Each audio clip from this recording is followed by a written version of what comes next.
Assalamu alaikum musulmanдар туугандар. Урматтуу кыргыз элим.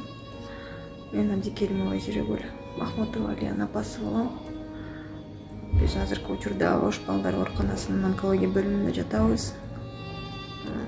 Кызым аккан оорусуна чалдыгып, акканын олтуру остеомиелобастный лейкоз, кандын рагы.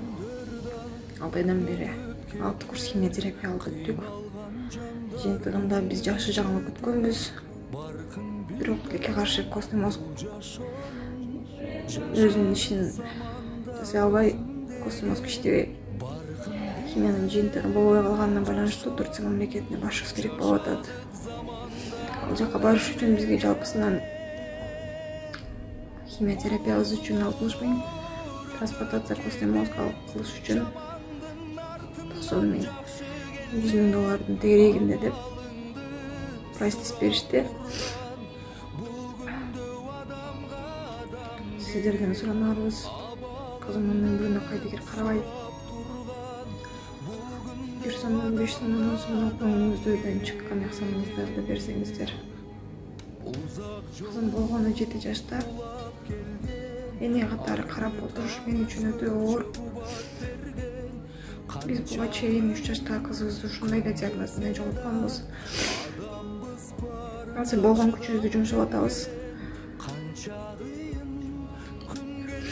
Эртерээк Турция мамлекетине жетип ошол жактан лечение алсак, жакшы болуп кетет деген гарантиябыз бар болуп атат.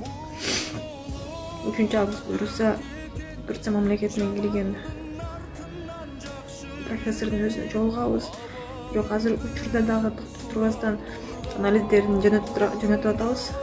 Бирок ошонун жыйынтыгы боюнча алардын берген консультациясынын негизинде трансплантация жасалыш керек болуп атат. Анысы жок, бала жакшы болбойт деген кабарды айтышты. Мен үчүн бул видеону тартыш өтө оор болуп атат.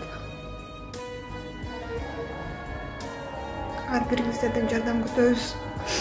Кайдыгер карабай, видео менен бөлүшүп, кызымдын өмүрүнө салым коюңуздар деп суранам. Алыста жүргөндөр кылган ыйсандарыңыздарды, ар бир жарандын кылган ыйсанын Аллахым миң эселеп, 100 эселеп кайтарган болсун. Дүйнөдө эч бир бала оорубасын, эч бир ата-эне балам деп сыздабасын. Сиздерден көп суранат элек. Кызым үчүн жардамыңыздарды аябаңыздар. Ne olurdu Allah'ın